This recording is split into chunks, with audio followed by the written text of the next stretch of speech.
Namaste and welcome to this exciting new episode of Satyology Debunking Mythology. सत मतलब सत जो है धातु है, संस्कृत धातु है, उससे अनेक शब्द बनते हैं। सच्चिदानंद, सत्य, सत्यनिष्ठा, अनेक शब्द बनते हैं सत धातु से। उसका अर्थ होता है सच, या सच भी उसी का एक वोकेटिव है, बट सत का अर्थ होता है ट्रूथ एंड एब्सोल्यूट ट्रूथ। और लोगोस जो है लैटिन शब्द है, उसका अर्थ होता है स्टडी और साइंस। सत्योलॉजी मींस साइंस ऑफ ट्रूथ, सत्य का विज्ञान या सत्य की पढ़ाई। उसका विपरीत है मिथोलॉजी। मिथ जो है संस्कृत धातु है, उसका अर्थ होता है झूठ और काल्पनिक या फिर असत्य, ये उसका अर्थ होता है। पर्यायवाची उसके बहुत सारे हो सकते हैं। लोगोस लगाया तो मिथोलॉजी बन गया। संस्कृत में मिथोलॉजी बोलते हैं और सब लोग अमेरिकन से माइथोलॉजी भी बोलते हैं, तो depending on where you are. तो माइथ उसका अर्थ होता है झूठ का विज्ञान, काल्पनिक काल्पनिक कल्पना का विज्ञान, कल्पना की पढ़ाई। मिथोलॉजी शब्द ने दुनिया भर के जितने भी जो ओरिजिनल रहने वाले लोग हैं, नेटिव्स बोलते हैं, उन सब की आइडेंटिटी को बर्बाद कर दिया। वेस्टर्न एकेडमिक्स ने एक शॉट में सबको बोल दिया कि आप सब काल्पनिक है, हम ही लोग सत्य है ना। जबकि उसका उल्टा विपरीत प्रूव होता है हिस्टोरिकल प्रूफ में, आर्कियोलॉजिकल प्रूफ में और अनेक प्रूफ में। और भारत की विडंबना ये है, भारत एक एकमात्र देश है जो अपने इतिहास को गलत रूप में पढ़ाता है अपने बच्चों को। तो उससे क्या होता है, सारे बच्चे कंफ्यूज पैदा होते हैं। जैसे हम लोग अमेरिका में जोक होता है एबीसीडी का मतलब American born confused desi, with no offense to anyone. Okay, I do not want to be, I am not critical on anyone, but generally ABCD का हम लोग ऐसे बोलते हैं, अमेरिकन बॉर्न कंफ्यूज देसी। भारत में ये शब्द भी लागू है, इंडियन बॉर्न कंफ्यूज्ड इंडियन, क्योंकि वो लोग को अपनी इतिहास पढ़ाया नहीं गया है और हम लोग वही इतिहास पढ़ के अमेरिका आते हैं। तो आज हमारे साथ एक बहुत ही अच्छे लेखक और वक्ता हैं जो भारत में बहुत काम करते हैं इस एरिया में। और लास्ट टाइम जो उनका शो था अहोम राजाओं के ऊपर, नामघर के ऊपर, आप लोगों ने बहुत पसंद किया। आज हम लोग बात कर रहे हैं कि औरंगजेब जैसा आतंकी, उसने असम पर अटैक क्यों नहीं किया, कभी क्यों डरता था। और असम को, औरंगजेब को दो लोगों से बड़ा चिढ़ता है, एक तो मराठाओं से और दूसरा असम में कभी क्यों नहीं गया। तो इस बात पे हम डिस्कस करेंगे, अहोम राजाओं की शौर्य गाथा। तो बहुत ही मुझे प्रसन्नता हो रही है उनको वेलकम करने की। Let us welcome doctor Shailendra Kumar. नमस्ते शैलेंद्र जी। नमस्ते नमस्ते। आपको आज रक्षाबंधन की बहुत बहुत शुभकामना। हमारे भारतवर्ष में ये पर्व मनाया जा रहा है पूरे देश में, तो जितने अमेरिका वासी हैं उनको भी बहुत बहुत हार्दिक बधाई, शुभकामना। और आपने बड़ा अच्छा कहा, पिछली बार हमने नामघर का उल्लेख किया था, उस पर विशद चर्चा हुई थी। तो आज हम असम की जो शौर्य गाथा है उसकी तरफ चलेंगे। और इसमें कई ऐसे पहलू हैं जो अपने आप में आप कह सकते हैं कि विश्वविख्यात हैं और फिर भी अल्प ज्ञात है, कम लोगों को पता है, पूरी तरह इसकी जानकारी नहीं है लोगों को। इसलिए इस पर हम जितनी चर्चा करें उतना वो कम होगी। आपने औरंगजेब का नाम लिया तो मैं वहीं से शुरू करता हूँ।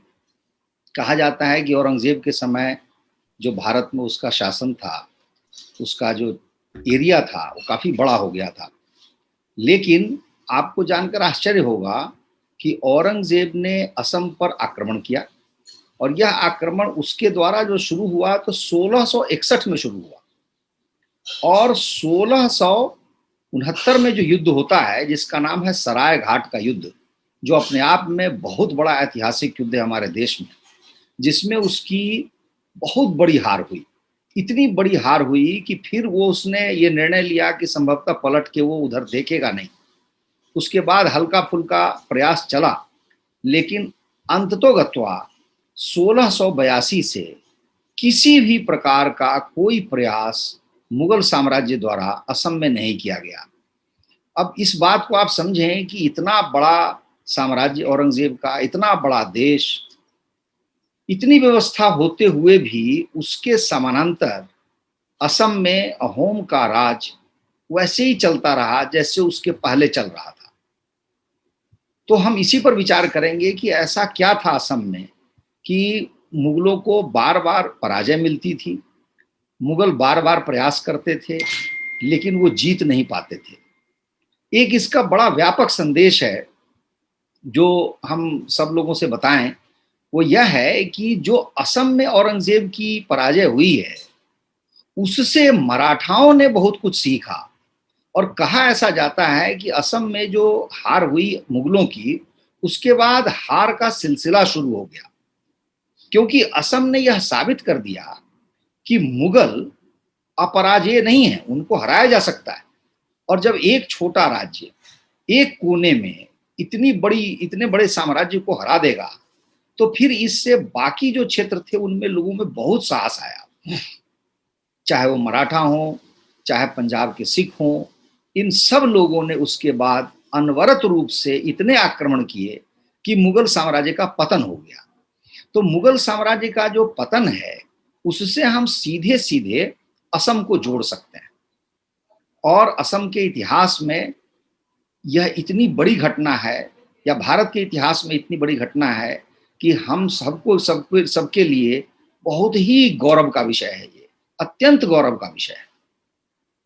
इसमें मैं आपको एक निश्चित तरीके से बताना चाहूंगा कि युद्ध शुरू कैसे हुआ, कितनी बार युद्ध हुए, वो युद्ध किस प्रकार के थे और अंततोगत्वा क्या हुआ। तो आपको जैसे पता होगा कि असम हमारे पूर्वोत्तर हिस्से में है, भारतवर्ष जो मुख्य क्षेत्र है उससे थोड़ी दूरी पर है, इसलिए वहां पर जो मुसलमान थे वो सीधे नहीं जा सकते थे, वो जाते थे बंगाल से। जब बंगाल दिल्ली सल्तनत का हिस्सा बना तो 1206 में वही बख्तियार खिलजी जिसने नालंदा विश्वविद्यालय जलाया था, वह असम की ओर गया। लेकिन तब वो जो आज का असम है उधर नहीं था, वो पश्चिम के हिस्से में था, बंगाल की तरफ से ही गया वो। और वहां पर कूच बिहार और ये स्थानीय राजा थे, उनसे उसकी झड़प हुई और उसमें उसकी घोर पराजय हुई। इतनी भयंकर पराजय हुई बख्तियार खिलजी की कि आपको जानकर आश्चर्य होगा कि उसके सारे सैनिक नदी में डूब के मर गए, क्योंकि उनको डुबा दिया गया। उनके पास बाहर आने का रास्ता नहीं था। बख्तियार खिलजी किसी तरीके से बचा, लेकिन वो भी जब वहां से बच के निकला तो किसी मुसलमान ने, जिसका नाम अली मर्दान था, उसने उसको चाकू घोंप के मार दिया। तो यहां से आरंभ होती है कथा असम में मुसलमानों के प्रवेश की।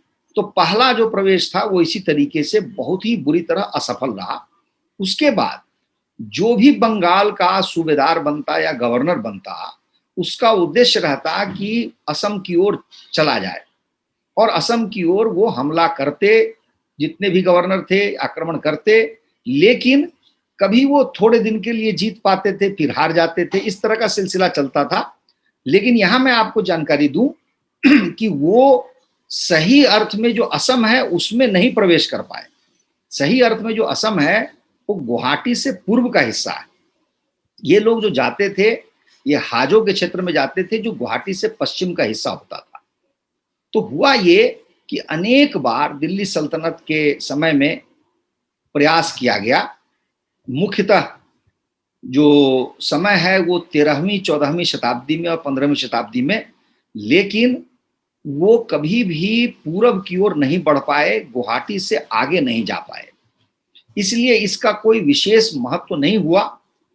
वो उपस्थित रहे, कभी कभी वहां पर राज कर लेते थे, फिर जब वहां पर जो लोकल या स्थानीय राजा मजबूत होते थे उनको भगा देते थे। असली जो समय है वो शुरू होता है युद्ध का 1615 ईस्वी। यहां यह भी उल्लेखनीय है कि अकबर लगभग 49-50 साल राज करने के बाद मर जाता है, लेकिन वह असम की ओर देखता नहीं है। ये अकबर के लिए भी बहुत बड़ी बात है और हम सब लोगों के लिए भी बहुत बड़ी बात है जानने की। जब हम कहते हैं कि अकबर भारत साम्राज्य का बहुत बड़ा सम्राट था, तो यह बात बिल्कुल वैसी सही नहीं है, क्योंकि वो बंगाल से आगे गया ही नहीं, उसने कोई प्रयास भी नहीं किया। उसी तरह दक्षिण में भी वह गया नहीं। इसलिए अकबर की भी अपनी सीमा थी। जहांगीर ने पहली बार 1615 में उसने प्रयास किया कि असम पर आक्रमण किया जाए। उसने सूबेदार कासिम खां, उसको भेजा गया वहां असम में। तो आरंभ में होता यह था कि जब भी मुगल हमला करते थे तो जैसे आप पश्चिम से जा रहे हैं पूरब की ओर, तो आप थोड़ी दूर बढ़ जाते। आप बढ़ते जैसे ही तो पीछे का जो हिस्सा होता, जो आप जीत चुके होते, वो पीछे से अहोम आते या उनके और लोग आते, जो राजा आते स्थानीय, और वो आपसे छीन लेते। फिर वो कहीं के नहीं रह पाते थे, अंत में वो वापस चले आते थे। ये हाल 1615 में भी हुआ। और उसके बाद 1636 में कई चरणों में युद्ध हुआ, कई चरणों में, लेकिन वो भी लगभग असफल युद्ध रहा। कहीं कहीं पे कभी कोई मोर्चा मुगल जीत लेते थे, लेकिन फिर थोड़े समय में अहोम राजा या उनके सैनिक आते थे, उनको हटा देते थे। तो स्थायी जीत जो है कभी हुई नहीं।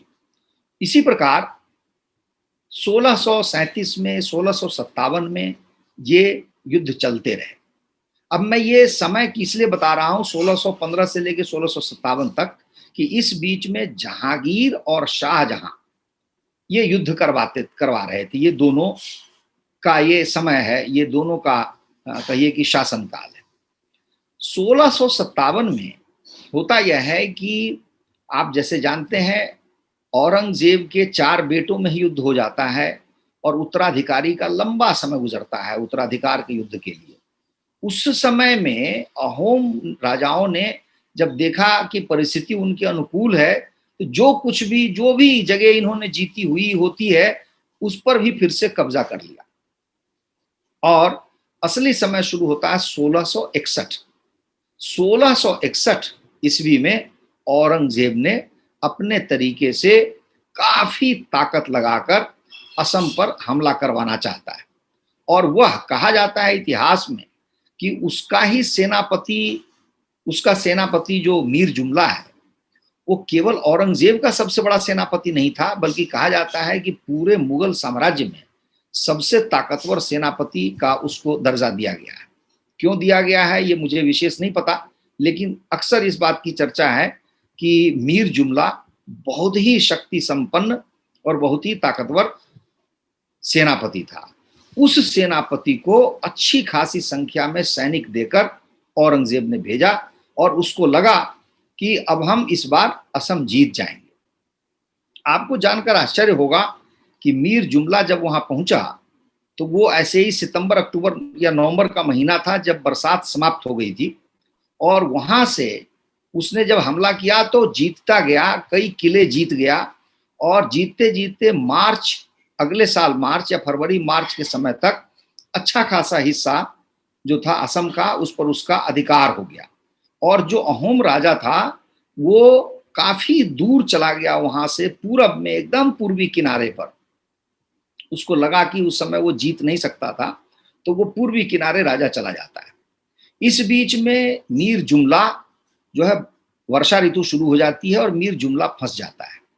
मीर जुमला ऐसा फंसता है, और आप जानते हैं असम में बहुत बारिश होती है, लंबे समय तक बारिश होती है, तो वो लगभग 6 महीने तक कुछ नहीं कर पाता है। और जहां उसका शिविर है, जहां उसके सैनिक रह रहे हैं, उसके घोड़े रह रहे हैं, हाथी रह रहे हैं, वहां पर चारों ओर से अहोम के सैनिक इसको घेर लेते हैं। और एक भी व्यक्ति अगर जैसे अपने उस शिविर से बाहर हुआ, उसको मार देते थे।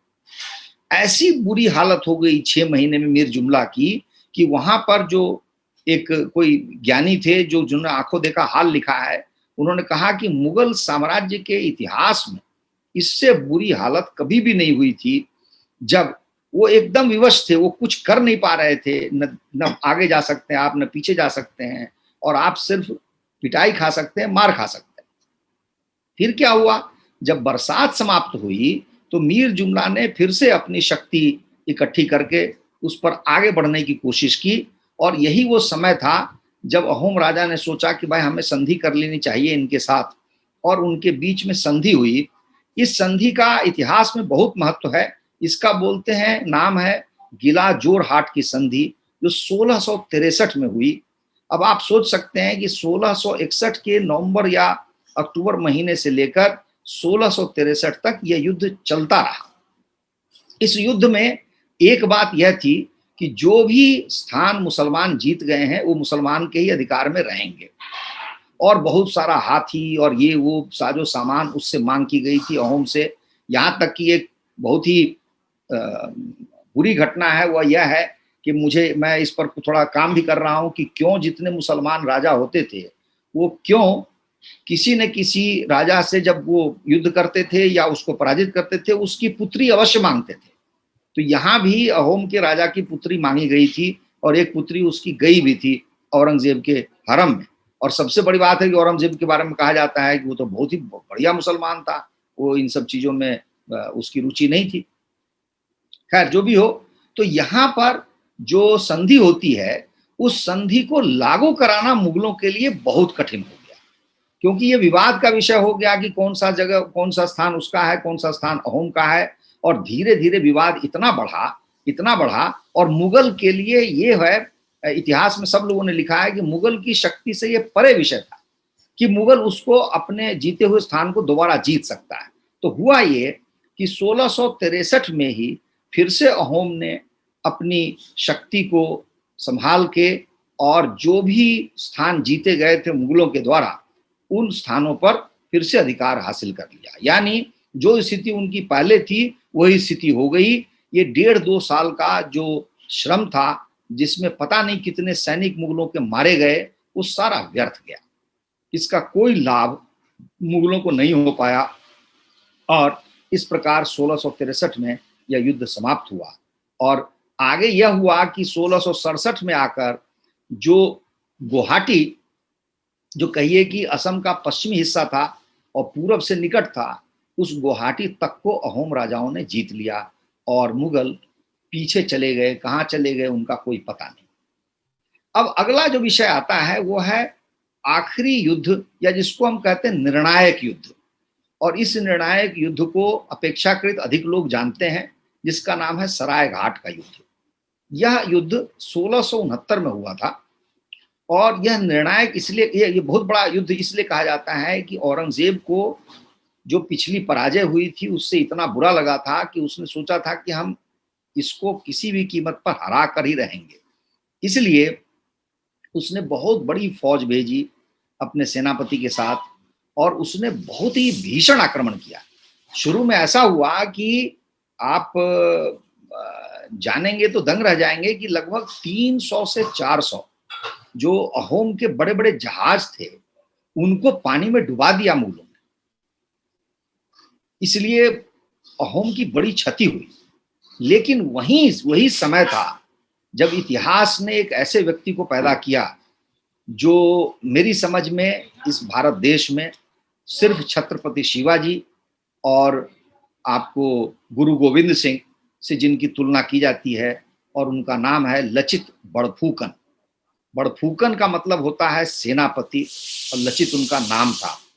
तो वो सेनापति, उनकी आयु ऐसे ही कोई 20-21 थी और उस व्यक्ति ने जो अपना शौर्य या पराक्रम दिखाया उस युद्ध में कि समझिए एक हिसाब से जो हारी हुई बाजी उस व्यक्ति ने पलट दी और इतना घोर संग्राम हुआ और घोर क्षति हुई मुगलों की। और इस निर्णायक युद्ध के बाद कभी भी मुगलों ने पलटकर असम की ओर नहीं देखा। अंत में हुआ यह कि लचित बड़फुकन इसी युद्ध में बलिदान हो गए, उनकी मृत्यु हो गई। और आज भी असम में, और आपको जानकर गर्व होगा कि इंडियन नेशनल एकेडमी जो है डिफेंस का, उसमें लचित बड़फुकन पुरस्कार है। तो आईए में से जो पास आउट होते हैं, बड़े अच्छे जो बच्चे होते हैं, उनको लचित बड़फुकन पुरस्कार दिया जाता है। असम में क्या है कि बच्चा बच्चा लचित बड़फुकन को जानता है। हमारा दुर्भाग्य यह है कि बाकी देश के जो हिस्से हैं उनमें इतना उल्लेख उनका नहीं होता, इतनी चर्चा नहीं होती। लेकिन उस वीर के कारण ही असम का जो अभिमान है, असम का जो गर्व है, उसका जो पराक्रम है, वो आप सब लोगों के सामने है। और युद्ध बहुत ही शानदार युद्ध था। दोनों ओर से भीषण कहिए कि हमले हुए थे, आक्रमण हुए थे, लेकिन अंत में विजयश्री असम को ही मिली, अहोम राजाओं को ही मिली। और उसके बाद से फिर कभी छिटपुट जो थोड़े बहुत एकाध प्रयास मुगलों ने किया, लेकिन 1682 में आकर के मुगलों ने यह मान लिया कि असम को वो पराजित नहीं कर सकते। और यह हमारे इतिहास के लिए बहुत बड़ी घटना है कि 1682 में मुगलों का यह मान लेना कि भारत देश का एक हिस्सा है जिसको वो नहीं जीत सकते, और उन्होंने अपने विजय अभियान को रोक दिया, दौड़ते हुए घोड़े को लगाम खींच कर रोक दिया। और उसके बाद आपको आश्चर्य होगा जानकर कि 1682 से लेकर 1707 तक, यानी 25 साल औरंगजेब दिल्ली में शासन करता रहा सारे भारत पर, जो बाकी हिस्से थे। लेकिन असम में अहोम राजा उसके समानांतर राज करते रहे, वह उसको देखता रहा, सुनता रहा, लेकिन कुछ कर नहीं पाया। तो ये संक्षेप में मैंने आपको असम के युद्ध की गाथा जो है वो सुनाई। इसमें एक बात बहुत ही नोट करने की है, जो भारतीय इतिहासकार जो आजकल लिखते हैं कि मुगलों का भारत के ऊपर बेरोक टोक उनका मतलब शासन था। लेकिन आपके इस वक्तव्य से ऐसा लगता है कि ऐसा नहीं था, ये फैक्ट नहीं है। और दूसरी बात ये भी है, इस पे थोड़ा सा क्लैरिटी दीजिए कि मेरे हिसाब से मुगल जो थे वो कभी भी अपने किलों से बाहर नहीं निकलते थे। वो बाहर कर वसूल करके फिर अंदर किलों के अंदर ही रहते थे। और जो तो ये सत्य है कि ये आपके हिसाब से कि ये this is not a fact? नहीं, देखिए, इसमें एक बात तो सच है कि जो असम में युद्ध हुआ उसमें कभी भी मुगल खुद नहीं गया, कोई राजा नहीं गया। ना तो जहांगीर गया, ना शाहजहां गया, ना औरंगजेब खुद गया। और आप मुगलों का इतिहास देखेंगे तो बहुत सारे ऐसे युद्ध हुए हैं जहां वो कभी गए ही नहीं। वो उनके शहजादे अवश्य जाते थे, लेकिन असम में मैंने किसी शहजादे का भी नाम नहीं देखा जो असम में गए। वहां पर वो अपने किसी न किसी अच्छे सेनापति को काम सौंपते थे और वो फिर चले जाते थे। वो अपनी दूर से ही समाचार पाते होंगे या दूर से ही उसका नियंत्रण करते होंगे, जैसे भी करते हों। लेकिन स्वयं असम को लेकर के मैंने नहीं देखा है कि जहांगीर गया हो वहां, या शाहजहां गया हो, या औरंगजेब गया हो, या औरंगजेब का कोई बेटा गया हो। इनमें से कोई नहीं गया। जब भी गए तो सेनापति गए। हाँ, इतना मैं आपको अवश्य बता सकता हूं कि इसमें औरंगजेब ने वो सारे काम किए जिसको कहते हैं छल कपट बदमाशी, आप सब काम किया। उसने क्या किया आपको मालूम होगा, राजा जय सिंह थे उस समय राजस्थान के, उनके बेटे राजा मान सिंह को उसने सेनापति बनाया। और जब उसको पता चला कि असम के लोग जो है बड़े धार्मिक प्रवृत्ति के हैं, वहां नामघर है, वहां पर लोग वैष्णव हैं, तो उसने गुरु तेग बहादुर को, राम सिंह जो है गुरु तेग बहादुर को पटना से उठाकर ले गया और उसका प्रभाव डालना चाह रहा था वो असम के ऊपर कि किसी तरीके से गुरु तेग बहादुर के कहने से इनमें कोई प्रभाव पड़े और ये जो है हमारे वश में आ जाए। तो इस तरीके से उसने हर काम किया। और दूसरा यहाँ पे यह भी कहा जाता है कि राम सिंह को जानबूझकर औरंगजेब ने भेजा था कि अगर हारेगा तो उसको दंडित किया जाएगा और जीत जाएगा तो उसको कहीं और भेज दिया जाएगा, और मारा जाएगा तो और भी अच्छी बात है। यानी कहने का मतलब यह है कि राम सिंह पर उसको भरोसा नहीं था। राम सिंह को जब असम भेजा तो ये भी कहानी है कि जितने सैनिक उसने मांगे थे उसने दिए नहीं औरंगजेब ने।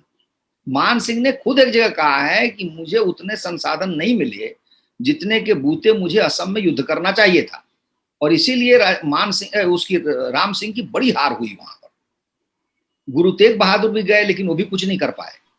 तो ये छल कपट का मैं आपको बता सकता हूं कि ये है। और आपने सही कहा कि पूरे देश में मुगल साम्राज्य कभी नहीं रहा। अरे, इससे बड़े आश्चर्य की बात क्या हो सकती है कि अकबर आगरा में था और बहुत पास मेवाड़ को वो नहीं जीत सका, जहांगीर नहीं जीत सका, शाहजहां नहीं जीत सका, औरंगजेब नहीं जीत सका। हम तो आसाम बहुत दूर की बात कर रहे हैं। इसलिए यह जो विचार है कि वो पूरे देश का बादशाह था या मुगल जो भी थे बादशाह होते थे, यह अपने आप में बहुत झूठ सी बात है। और मैं तो आजकल अकबर पर भी काम कर रहा हूं। आपको जान के आश्चर्य होगा कि अकबर जो है उसको हम नहीं जानते, अकबर को हम जानते हैं अबुल फजल को। अबुल फजल ने कई खंडों के ग्रंथ लिखे हैं अकबर पे, तो जो अबुल फजल लिख रहा है हम उसको पढ़ रहे हैं। अब बताइए, अगर महाराणा प्रताप से अकबर हार भी जाए तो अबुल फजल तो दरबारी था, क्या लिख सकता था वो कि नहीं अकबर नहीं हार गया उस समय? नहीं, बिल्कुल नहीं। तो हम अबुल फजल को क्यों पढ़े? बिल्कुल वैलिड पॉइंट है, क्योंकि ये इन लोगों का, जैसे अभी हम तालिबान को भी देख रहे हैं कि 651 में सबसे पहले इस्लामिक आक्रांता ने हिंदुओं का के मारा काबुल में। आज भी मारे रहे हैं, मतलब आज भी लड़ रहे हैं। तो कभी काबुल भी ऑक्यूपाई नहीं हो पाया एक एक साल भी पीसफुली। और हाँ तो ये जो मुगलों के बारे में जो लिखते हैं, जैसे लोग मुझे बोलते हैं कि मुगलों का हिंदुओं पे शासन हुआ। नहीं, हिंदुओं पे शासन नहीं हुआ, मुगलों पे शासन हुआ।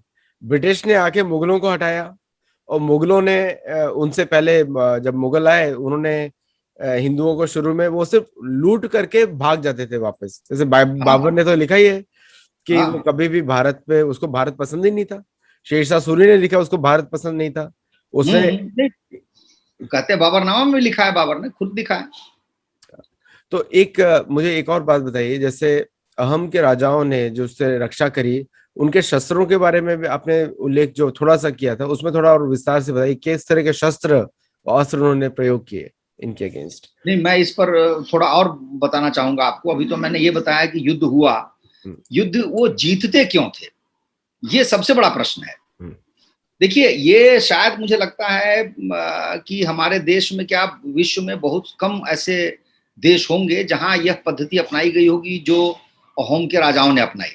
वहां पर क्या था कि 15 वर्ष या 18 वर्ष की आयु से लेकर 50 वर्ष का कोई पुरुष या जितने भी पुरुष हैं उस असम में, सबको सैनिक की सेवा देनी है। यानी सबको सैनिक बनना है। यानी यूनिवर्सल ये सब्जेक्ट था कि किसी भी घर में कोई बच्चा 18 साल का हुआ और वो सैनिक का प्रशिक्षण प्राप्त करेगा। हाँ, ये हो सकता है कि बहुत सारे लोग जो सैनिक बनने के लायक नहीं थे, तो सेना में भी आप जानते हैं जैसे मेडिकल कोर होता है या कुछ और काम के लिए होता है, कोई पुल बनाता है, कोई कुछ और सड़क बनाता है, तो उसका आपको प्रशिक्षण दिया जाएगा, लेकिन काम आपको सैनिक के लिए ही करना है, यानी सेना के लिए करना है। दूसरी व्यवस्था उनकी क्या थी कि वो हर जो सैनिक में जो लेवल होता है उसको उन्होंने बड़े कायदे से डिसाइड किया। जैसे हजारिका जो नाम देखते हैं उसका मतलब होता है कि वह व्यक्ति जो 1000 से अधिक सैनिक का मालिक हो उसको हजारिका बोलते हैं। और उसी तरीके से आपको उसमें नाम आता है दास है, खोवा है, और सबसे ऊपर अगर जाएंगे तो फूकन हो जाएगा जो कि सेनापति होता है। तो ये जो व्यवस्था थी कि हमारे समाज के जितने पुरुष हैं, जो युवा हैं आप कह सकते हैं, वो सैनिक हैं। मैं तो मानता हूं आदित्य जी कि उस समाज से कौन लड़ पाएगा। अगर औरंगजेब 5 लाख फौजी भेज सकता था या 4 लाख भेज सकता था, तो वहां पर तो हर आदमी फौजी था। ये जो यूनिवर्सल ट्रेनिंग थी और यूनिवर्सली एक्सेप्टेड नॉर्म था कि जो भी वहां होगा असम में वो सैनिक होगा, यह एक अभूतपूर्व चीज है। ये शायद, मैं तो जहां तक मेरी समझ है, भारत में तो नहीं है, दुनिया के भी कि शायद ही किस देश में ऐसी व्यवस्था हो। अब ऐसा क्यों था? तो मेरा कहना यही है कि उनमें जीतने की या जूझने की या न हारने की जो प्रवृत्ति थी, जो मानसिकता थी, उसके लिए वो कुछ भी कर सकते थे। और उसी क्रम में उन्होंने ये एक तरह का तंत्र बनाया था। इसको पाइक भी कहा जाता है, इस तंत्र को पाइक कहते हैं, जिसमें हर एक के अधीन कुछ कुछ लोग होते हैं। वो सैनिक प्रशिक्षण प्राप्त करते हैं और युद्ध की स्थिति में लड़ने को तुरंत तैयार रहते हैं। अब आपने अस्त्र शस्त्र की बात कही, वही एक कारण है जो प्रशिक्षण की बात कर रहा हूं, जिस कारण से उनके पास अपने समय के हिसाब से अत्याधुनिक हथियार होते थे, क्योंकि उन हथियारों पर वो शोध करते थे। शांति काल में बैठे हुए जितने सेना में जो लोग काम कर रहे हैं, वो एक एक हथियार का ऐसा काम करते थे अस्त्र शस्त्र में कि वो और नवीन हो जाए, और नया हो जाए, और अधिक प्रभावशाली हो। और इसी में जो आग्नेयास्त्र हैं, जिसको हम कहते हैं आग का गोला फेंकना या आग से हमला करना, उसमें तो वो कुछ ऐसा काम उन्होंने किया था जो समझिए कि वो मुगलों से भी आगे थे। और यह जो शोध की प्रवृत्ति थी, खोज की प्रवृत्ति थी कि हमको हारना नहीं है, हमको जीतना है, उसके लिए चाहे जो कीमत हो हम अदा करेंगे, वो करने को तैयार रहते थे। ये आपका अस्त्र शस्त्र को लेकर हो गया। इसीलिए उनको अस्त्र शस्त्र का कोई अभाव नहीं था, उसमें वो मुगलों से कमजोर नहीं पड़ते थे, बल्कि कई बार वो भारी पड़ते थे। इसके अतिरिक्त एक और बात थी, वो थी असम की भौगोलिक स्थिति। जैसे कि आप जानते हैं असम शब्द जो है, कई लोग कहते हैं अहोम से बना है, लेकिन कई लोगों का मानना है कि असम है, अ जोड़ सम, यानी कि जो बराबर न हो, ऐसी भूमि है वो। तो ऊंची नीची भूमि है, पहाड़ है, नीचे खाई है, इस तरह की जो जगह है, उस जगह में नदियां बहुत हैं। तो आप यदि असम को जीतना चाहते हैं तो आपके पास जिसको बोलते हैं जल युद्ध नीति, जल युद्ध में आपको बहुत निपुण होना पड़ेगा। यह जल युद्ध जो है समुद्र का युद्ध नहीं है, नदियों का युद्ध है।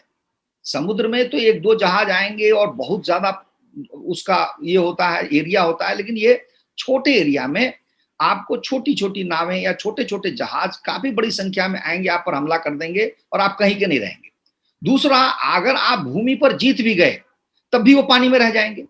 अहोम के साथ बहुत बार हुआ कि वो जब उनको लगता था कि हम हार जाएंगे तो वो क्या करते थे, सैकड़ों हजारों की संख्या में नावें या जहाज उनके पानी में खड़े रहते थे, उसमें चले जाते थे। मुगल वहां पहुंच नहीं पाते थे। इसलिए जो जल युद्ध नीति है, अब आप देखिए कितनी कितनी बड़ी बड़ी बातें हैं। पहली बात कि सबको सैनिक बनना है। दूसरी बात कि शस्त्र अस्त्र शस्त्र में एकदम निपुण होना है और उसमें अत्याधुनिक जो संभव है उस समय वो हमें हमारे पास होने चाहिए। तीसरा है कि सैन्य व्यवस्था कैसी थी, जिसमें हर एक व्यक्ति अपने काम के लिए उसका दायित्व था कि ठीक है, वो अगर 10 सैनिक है उसके पास तो वो पूरी तरीके से उसका दायित्व है कि उनका प्रशिक्षण कैसे देता है, उनको किस विभाग में चलाता है।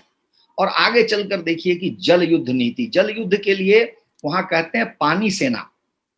पानी सेना पर वो बहुत ध्यान देते थे। दो तरह के विशेष सैनिक होते थे उनके, एक का नाम था पानी सैनिक और दूसरे का नाम था पर्वतीय सैनिक। पर्वतीय सैनिक मतलब ये है कि अगर पहाड़ के ऊपर चले गए वो उनके सैनिक और आप नीचे पड़ गए तो आपको ऊपर से मार देंगे वो। तो जो उनकी स्थिति है भौगोलिक और उसके साथ साथ उनकी मानसिक, और उन दोनों के अनुरूप अपना सब कुछ तैयार करके रखना, इस कारण से आप समझिए कि अहोम अजय हो गए और अजय रहे।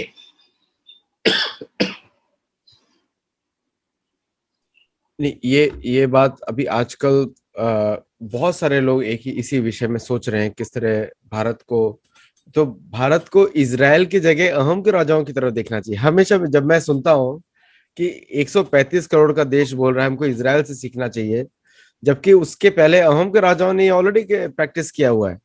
तो हमको हमारे इतिहास के बारे में क्योंकि पता नहीं है, तो हम लोग हमेशा बोलते हैं कि दूसरों से सीखो, जबकि हम अपने लोगों से खुद ही सीख सकते हैं ज्यादा। नहीं, आपने खुद कहा ना कि जब आप इतिहास ही गलत पढ़ाएंगे तो आप सीखेंगे क्या? आप सत्योलॉजी क्यों बोल रहे हैं? अगर सब कुछ हुआ रहता तो सत्योलॉजी की जरूरत ही नहीं थी, हमारी भी जरूरत नहीं थी। तो इजराइल तो सही बात है, आप इजराइल देख रहे हैं, आप असम को नहीं देख रहे हैं, आप महाराणा प्रताप को नहीं देख रहे हैं। बिल्कुल बिल्कुल, आप बताइए ना, महाराणा प्रताप को नहीं देख रहे हैं आप।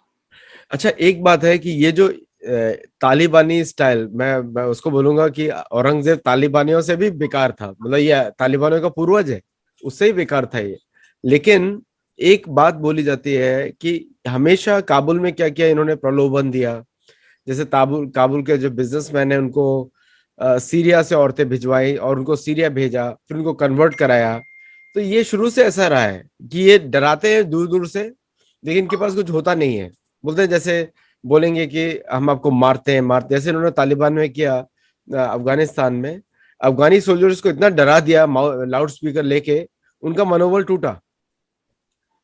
और असम में जैसे आपने बताया कि राजा मानसिंह को भेजा उधर लड़ने के लिए, और राम सिंह को। हाँ, और राम सिंह। और वहां पे जाके भी उन्होंने अनाउंस किया होगा कि हम इतने शक्तिशाली हैं, और अगर कोई अपना मनोबल किसी का टूटे नहीं, तब ये अंत में जाके ये लोग सीधा सीधा आक्रमण नहीं करते, ये हमेशा छुप के गुरिल्ला वॉरफेयर करते हैं। इस प्रकार का भी युद्ध हुआ वहां पे असम राजाओं के साथ। हाँ, गुरिल्ला कहिए, छापामार कहिए, ये युद्ध खूब होते थे। जैसे मैंने अभी थोड़ी देर पहले आपसे कहा कि यदि उनको लगता था कि हमारी स्थिति कमजोर हो रही है, तो वो क्या करते थे, जिसको भूमि है, जमीन है, उस पर से वो कूद के पानी में चले जाते थे। और पानी में क्या था, उनकी सारी व्यवस्था पहले से तैयार होती थी। उनके जहाज में अस्त्र शस्त्र होते थे और तीर का उस समय ज्यादा प्रयोग होता था। तो वो जब पानी में हैं और वो निशाना लगा लेंगे तो बाहर वालों को, जमीन पर जो लोग हैं, उनको तीर से नुकसान पहुंचाएंगे। लेकिन जमीन वाले ये काम नहीं कर पाते थे। ये जो छापा, कुछ लोगों का तो ये भी कहना है इतिहास में कि जो जो कुछ भी शिवाजी ने बाद में अनुकरण किया, उसमें बहुत बड़ा हाथ असम का है। क्योंकि अहोम राजाओं ने ये पद्धति अपनाई और ये पद्धति बहुत ही व्यवहारिक थी। मैं मानता हूं कि क्योंकि मुगलों ने तो एक बार ऐसा था कि 5-5, 3-3, 4-4 लाख फौजी भेजे थे वहां पर। अब इतनी बड़ी अगर आपके सामने कोई फौज खड़ी हो जाएगी, आप क्या करेंगे? आपको यदि जीतना है उतनी बड़ी फौज से, तो आपको यह सब करना पड़ेगा, लेकिन आपको हर तकनीक का प्रयोग करना पड़ेगा, हर युक्ति सोचनी पड़ेगी कि किस किस तरीके से हम खुद को ही बचाते हैं, उनको परास्त भी करते हैं। इसलिए आपने सही कहा, यह एक तरह से छापामार युद्ध भी था, गुरिल्ला युद्ध था, लेकिन ऐसा नहीं था केवल यही था, आमने सामने जमीन पर युद्ध भी होता था। और हर प्रकार के युद्ध में, हर प्रकार के आक्रमण में अहोम ने इनको परास्त किया। यह हमारे लिए बहुत महत्वपूर्ण है। जैसे शिवाजी और उनके बाद के उनके जो वंशज थे वो सफल हुए, वैसे ही अहोम भी सफल हुए। एक अनदर पॉइंट आता है, जैसे टेरेन, क्योंकि जहाँ का अहम राज का जो टेरेन है वो पहाड़ी इलाका है मोस्टली, और यहाँ पे जो हम असम की बात कर रहे हैं वो बहुत ही बड़ा एरिया आज के हिसाब से, बहुत सारा बांग्लादेश का पार्ट भी उसके अंदर है। तो यहाँ पर उस समय मस्जिदें बनी थी वहां पे कि नहीं थी? क्योंकि आपने बहुत बहुत ही अच्छा प्रश्न पूछा, बहुत ही अच्छा प्रश्न पूछा। हाँ, मेरे मन को जो है बहुत अच्छा लगता है। देखिए, ऐसा है कि मैंने अपनी जो पुस्तक का आरंभ किया है इसी से किया है, और पुस्तक लिखने का एक प्रयोजन यह भी था कि असम में आपको जानकर आश्चर्य होगा कि मुसलमान बाकी जो देश के हिस्सों में जैसे आए वैसे नहीं आए। मैंने एक उदाहरण दिया बख्तियार खलजी का 1206 में, वो भी मारा गया, उसके साथ के सारे लोग मारे गए। इस तरीके से वहां कोई मुसलमान जाए आराम से, ये कोई उपाय नहीं था, उसको जीत सकते नहीं थे युद्ध से। फिर प्रश्न उठता है कि जैसे आपने मस्जिद बताई, ये क्या है वहां पर? तो इसकी कहानी ये है कि वहां पर जैसे ये दिल्ली सल्तनत के कुछ लोग बंगाल के गवर्नर के कारण वहां पर जाते थे और धीरे धीरे कुछ कुछ हमला करते थे। तो किसी किसी जगह पे एक दो जगह उदाहरण आया है कि जैसे कुछ अफगानियों की कुछ बस्ती बना दी, किसी और की किसी की बस्ती बना दी, तुर्कों की बना दी, ये छोटी छोटी बस्तियां बनती थी। लेकिन 1615 में जब जहांगीर ने आक्रमण करवाया असम पे, और जब भी अहोम राजा जीतते थे तो क्या करते थे, ये अपने हारे हुए जो बंदी हैं, उनको, फौजी हैं, उनको बंदी बना लेते थे। और यही जो मुसलमान है, ये बार बार हुआ है, कई बार हुआ है। और मेरा सौभाग्य, मैंने इनको देखा भी है, इनके वंशज को शिव सागर जाकर। तो वो जो जीतते थे अहोम के जो लोग थे, तो ये मुसलमानों को उठा के बंदी बना लेते थे, और बंदी बनाने के बाद इनको अपनी राजधानी में या आसपास कहीं कहीं बसाते थे। इनको बसाया गया, उसी क्रम में कुछ मस्जिदें बनाई गई, लेकिन मस्जिदों की संख्या बहुत कम थी क्योंकि इनकी भी संख्या कम थी। और इनको फौज में जैसे होता है, जैसे आपका होता है कर्नल है, ब्रिगेडियर है, सबको जो युद्ध करने वाले मुसलमान होते थे उनको बांट दिया गया। यानी कि वो आपके गुलाम हो गए एक हिसाब से, अब आपका काम करेंगे वो होंगे। अभी आपको जानकर बहुत खुशी होगी कि ये जो मुसलमान जो अहोम राजाओं ने युद्ध में पकड़ा था, बंदी बनाया था जिनको, वही मुसलमान अभी असम में अपने आप को ओरिजिनल असमिया कहते हैं। अन्यथा जो बाद में आए वो बांग्लादेश से आए। तो ये जो ओरिजिनल हैं, आपको अच्छा लगेगा ये जान के कि असम का जब आंदोलन शुरू हुआ 70 के दशक में, 80 के दशक में, तो जो ये मूल अपने आप को मानते हैं मुसलमान की ये असम के हैं, अच्छा वो असमिया बोलते हैं, वो पिछले 500 साल से 600 साल से घुल मिल गए उस समाज में, वो असम के जो हिंदू हैं उनके साथ रहते हैं। और उनके साथ हर उनकी डिमांड में, हर उनकी मांग में उनका साथ भी रहा है। असम के आंदोलन में उन्होंने साथ दिया है, और उनको एक पैसा भी आपको बांग्लादेशी मुसलमान को पसंद नहीं करते हैं। इसीलिए अभी आप देखिए क्या हुआ कि जब 71 में बांग्लादेश बना तो एक साथ कहते हैं कि 10 लाख लोग आ गए असम में। उससे पहले भी बांग्लादेश में जो का पार्ट था, अंग्रेजों के समय से ही कुछ कुछ लोगों को असम में घुसाया गया। ये सारे घुसपैठिए हैं जो लगभग 100 साल तक उसमें घुसते रहे। लेकिन इनसे जब आंदोलन होता है तो जो ये मुगलों से जो छीने गए लोग हैं, बंदी बनाए हुए हैं, तो वो असम लोगों को, असमिया का साथ देते हैं। इसलिए मस्जिदों की संख्या जो है, आपको मैंने खुद इस पर काम करके भी देखा है, बहुत कम संख्या में है वो जो ओरिजिनल है। अब लेकिन क्या है कि जब बांग्लादेशियों की संख्या इतनी ज्यादा वहां हो गई, आप जानते हैं 33-34% मुसलमान है अभी असम में। उनका उसका मुख्य कारण ये कि बांग्लादेश से लोग आए हुए हैं। तो जो 34% हिस्सा हो गया, तो कई ऐसे जिले हैं जहां पर मुसलमान ही बहुसंख्यक हैं, वो मेजोरिटी में हो गए। तो वो अब एक नहीं बहुत सारी मस्जिदें बना लेते हैं, अब बना के रह रहे हैं वो। कुछ गुवाहाटी में भी आप ऐसे ही देखेंगे, या गुवाहाटी के आसपास के भी क्षेत्र में आपको मिल जाएंगे।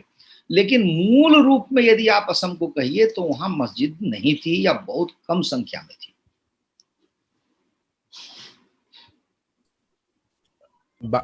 बांग्लादेश में जब जिस तरह इस्लाम बढ़ा सिलेट से, तो सिलेट से जब इस्लाम बढ़ा उधर, तो वो बढ़ा मस्जिदों के द्वारा। तो सबसे पहले मस्जिद बनाई गई, और इस तरह इस्लाम बढ़ा वहाँ पूरे नॉर्थ ईस्ट एरिया में। और ये मेन स्ट्रेटेजी रही है। इतिहास में ऐसा लिखा हुआ है कि जहाँ मस्जिद बनती है उसके आसपास बढ़ना शुरू होता है, और धीरे धीरे पूरा रेडिकलाइजेशन हो जाता है। तो असम में नाम घर थे, और जो स्पिरिचुअल कल्चर बहुत स्ट्रांग है। क्या उसकी वजह से भी ये मस्जिदें कम बनी, लाइक उसका रीजन से भी? नहीं, आरंभ में तो मैंने कहा कि वो जो आप कह रहे हैं वो बात सही है कि उनका उनका एक तरीका होता है, लेकिन तरीका बहुत बाद में आया। ये कब आया मैं आपको बताऊं कि जब हमारे यहाँ, आपको पता होगा, मुस्लिम लीग एक पार्टी बनी और भारत देश में, और उसका जो हेडक्वार्टर था उस समय के लिए, आप समझिए ढाका, क्योंकि ढाका का जो नवाब था वही इसका प्रमुख बना था मुस्लिम लीग का। तो उसने मुस्लिम लीग बनते ही यही घोषणा की कि भाई हमारे यहाँ आबादी मुसलमानों की बहुत ज्यादा है, और इसकी यहाँ से लोगों को भेजा जाए असम की ओर। तो मुस्लिम लीग के कहने से बहुत बड़ी संख्या में मुसलमान वहां गए। 1937 में कहा जाता है, आपको पता ही होगा कि हमारे देश में अपनी सरकार बनने लगी थी राज्यों में। उस समय भी कुछ ऐसी परिस्थिति बनी कि बहुत सारे मुसलमानों को वहां बुलाया गया। तो ये जो सारा काम शुरू हुआ है, ये है आपको 20वीं शताब्दी की शुरुआत से। ये पुरानी बात नहीं है, नई बात है। और यह बड़ी ही सोच समझ के ये काम हुआ है। कितना सोच समझ के हुआ है इसको तो मैं आपको बताऊंगा तो आप दंग रह जाएंगे। और मैं आपको इसमें बांग्लादेश और पाकिस्तान दोनों के लोगों का क्या नीति रही है वो मैं आपको दिखाता हूं। आप देखिए, यहां पर कहा जाता है कि सादुल्ला नाम का आदमी था, मुस्लिम लीग का नेता। उसके समय में 10 लाख मुस्लिम असम में घुस आए। अब ये यही समय था जब जिन्ना पाकिस्तान के लिए मांग कर रहा था। जिन्ना क्या कहता है सुनिएगा। इसी समय मोहम्मद अली जिन्ना ने पूरे बंगाल तथा असम को भावी पाकिस्तान का हिस्सा बनाने की मांग की थी। जिन्ना ने अपने निजी सचिव से कहा था, 10 वर्ष प्रतीक्षा करो, मैं तुम्हें असम चांदी की तश्तरी में भेंट करूंगा। अर्थात आप देखिए इनका षड्यंत्र कितना जबरदस्त था कि ये तो जिन्ना मानता था कि असम हमारा ही है। और एक और यहाँ पर उल्लेखनीय तथ्य है कि क्या हुआ कि जब 1905 में बंगाल को 2 हिस्सों में किया गया, तो पूर्वी बंगाल का पार्ट बना दिया असम को। असम के लोगों में तभी से ये चेतना जागृत हो गई कि अगर हम इनके साथ रहे और अगर कल को कुछ बात होती है तो हम तो ये मुसलमानों का जो बांग्लादेश होगा, या उसमें तो बांग्लादेश नहीं था, पूर्वी बंगाल होगा, हम तो उसके हिस्से हो जाएंगे। और ये उनको डर सत्य लगने लगा जब देश का विभाजन शुरू हुआ। अब आगे देखिए, अब आप जिस हम बांग्लादेश की बात करते हैं, वो बांग्लादेश कितना खतरनाक देश है हमारे लिए। हम हम उस पर बिल्कुल भरोसा नहीं करना चाहिए। शेख मुजीबुर रहमान की पुस्तक है east India, its population, determination and economics. इसमें वह लिखते हैं, चूंकि पूर्वी पाकिस्तान के पास यानी बांग्लादेश के पास इसकी विशाल जनसंख्या के अनुरूप पर्याप्त भूमि नहीं है, इसलिए असम और बिहार तथा बंगाल के समवर्ती जिले विस्तार के लिए आवश्यक होंगे। पूर्वी पाकिस्तान को वित्तीय और आर्थिक रूप से मजबूत होने के लिए अनिवार्यतः इन क्षेत्रों को शामिल करना होगा। ये शेख मुजीबुर रहमान बांग्लादेश बनने से पहले घोषणा कर रहा है, अपनी किताब में लिख रहा है। अच्छा, यही चीज जो पश्चिमी पाकिस्तान है उसमें भुट्टो लिख रहा है। भुट्टो अपनी किताब में लिखता है मिथ ऑफ इंडिपेंडेंस, यह सोचना गलत होगा कि भारत और पाकिस्तान के बीच केवल कश्मीर को लेकर ही विवाद है। असम और पूर्वी पाकिस्तान से जुड़े भारत के दूसरे राज्यों के जिले भी कश्मीर जितने ही महत्वपूर्ण है। ये लिख रहा है भुट्टो, यानी भुट्टो ये मानता है कि केवल कश्मीर विवादास्पद नहीं है, हमारे लिए तो असम भी है।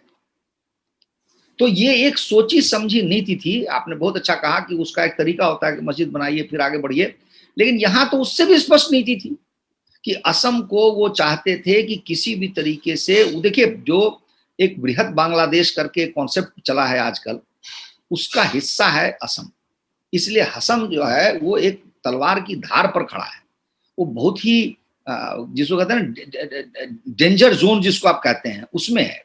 लेकिन मेरा कहना यहाँ पर यह है कि ये असम ही है जिसने इतिहास में भी युद्ध किया। और आपको जानकर अच्छा लगेगा कि ये सीएए और एनआरसी जो ये दोनों बातें हैं वो दोनों असम से ही रिलेटेड है। आप इस चीज को देखिए कि असम ने 1900 जब इस भारत का विभाजन हुआ तो उधर से लोग इधर आ गए, जैसे पाकिस्तान से हमारे यहाँ आए, हमारे यहाँ से पाकिस्तान गए, वैसे ही हुआ। उसी समय से लोगों ने मांग शुरू कर दी कि भाई जो लोग आए हमारे यहाँ वो वापस चले जाएं। नहीं गए वो, तो यह मांग जो है वहां पर जिन लोगों ने उठाई वो दो तरह के लोग थे। एक का नाम था आसू, यानी स्टूडेंट ऑर्गेनाइजेशन था, स्टूडेंट एसोसिएशन था। और दूसरा जो है उसको कहते हैं, वो साहित्य के या कहिए कि कुछ लेखक थे या कुछ राजनीतिक विश्लेषक थे, सांस्कृतिक थे। तो इनके लोग उसमें शामिल हो गए और उन लोगों ने मांग करनी शुरू की। किसी राजनैतिक नेता को ये इंटरेस्ट नहीं था इस मांग करने में, क्योंकि मैं आपको उदाहरण दिखाऊंगा अपनी किताब में। फखरुद्दीन अली अहमद या जैसे कोई कई नेता थे, उन्होंने तो यहां तक लिखा है कि कांग्रेस पार्टी ने मुसलमानों को बांग्लादेश से भारत में बुलाया है, ये स्टेटमेंट है। आप सोचिए, बुलाया है, क्योंकि उनको स्पष्ट रूप से मालूम था कि असम के जो लोग हैं वो इनको वोट नहीं देंगे।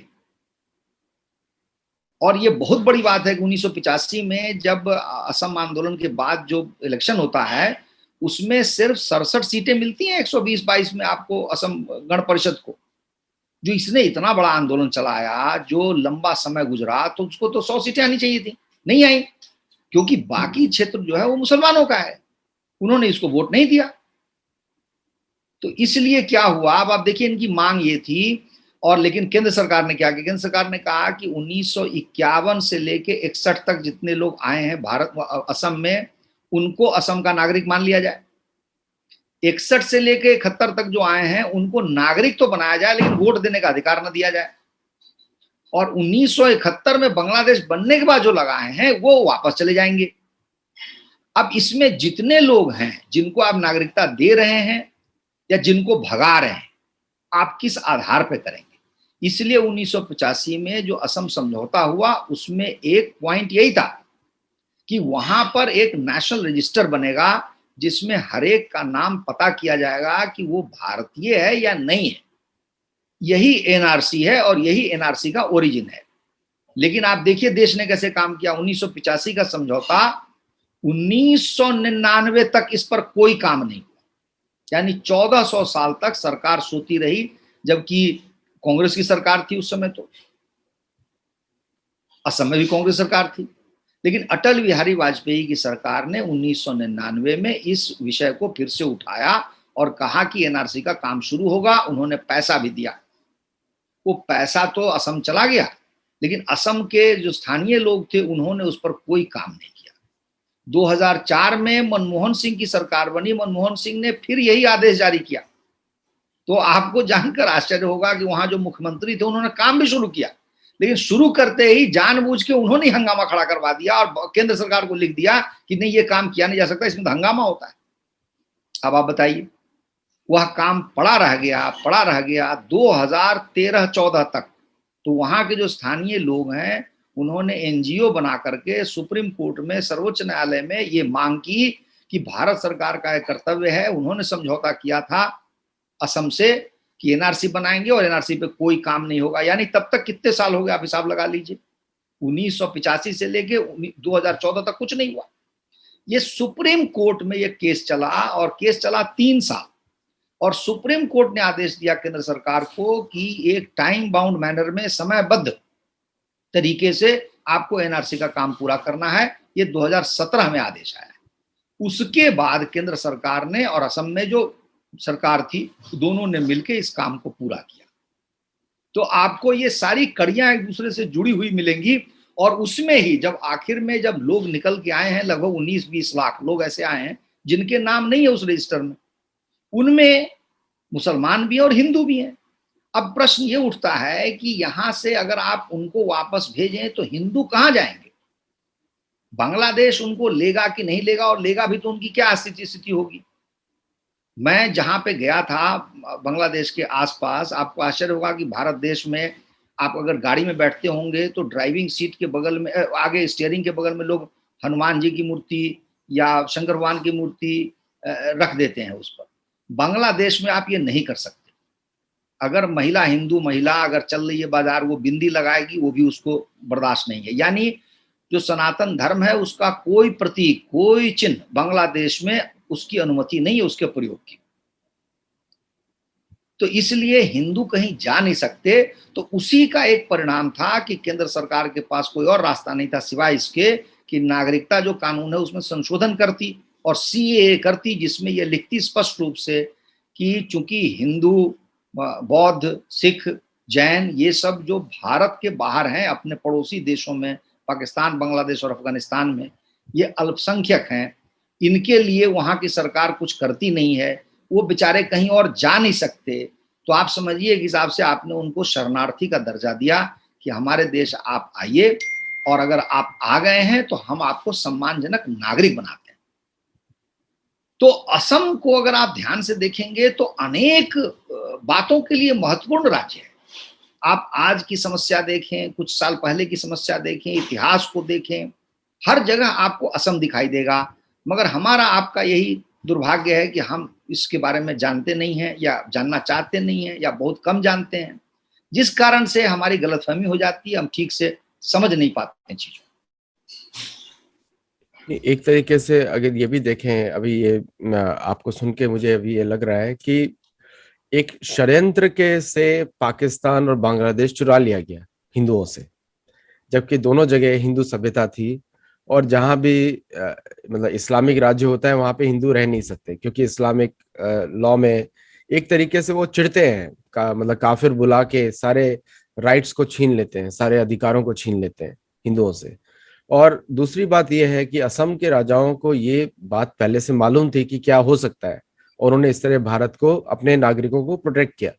लेकिन आज के समय में अगर हम देखेंगे इसी इतिहास को, अगर आज के दृष्टि से देखेंगे, कि ये भारतीयों को समझने की बहुत आवश्यकता है कि अगर जैसे मुसलमान लोग भी हिंदू बहुल क्षेत्रों में जो रहते हैं, उनको भी हिंदू धर्म की मतलब रेसिप्रोकेशन का लॉ होना चाहिए। जैसे चाणक्य ऋषि बोलते हैं, जैसे अगर बांग्लादेश जिस तरह हिंदुओं को ट्रीट करता है, और भारत में भी अगर उस तरह का कानून हो तो एक तरीके से बच सकता है। क्योंकि अमेरिका का यही लॉ है, अमेरिका का लॉ यही बोलता है कि रेसिप्रोकेशन, अगर कहीं पे डेमोक्रेसी है उसको डेमोक्रेटिक राइट्स मिलेंगे, नहीं है तो नहीं मिलेंगे। तो इस तरह के कानून की भी आवश्यकता हो सकती है, क्योंकि फ्यूचर में जाके, ताकि धर्म को बचाया जा सके। यही इतिहास हमको बताता है, जहां भी धर्म होता है वहीं समृद्धि होती है। बांग्लादेश, पाकिस्तान, ये सब फेल्ड कंट्रीज हैं। बांग्लादेश थोड़ा रिच है पाकिस्तान से, but these are failed countries because of this ideology. तो यहीं पे आज का डिस्कशन समाप्त करते हैं और फिर हम लोग इस पे आगे और चर्चा करेंगे इसी पुस्तक पे जो आप लिखी है जो आपने। तो जो भी व्यूअर्स देख रहे हैं, शैलेंद्र सिंह, डॉक्टर शैलेंद्र सिंह के नाम से पुस्तक आ रही है, एक दो पुस्तक आ चुकी है, जरूर खरीदें और पढ़ें। तो नमस्ते Shailendra ji, thank you for coming. नमस्ते नमस्ते, आपके सारे दर्शकों को प्रणाम, बहुत अच्छा, और एक बार और रक्षाबंधन की शुभकामना। धन्यवाद। धन्यवाद।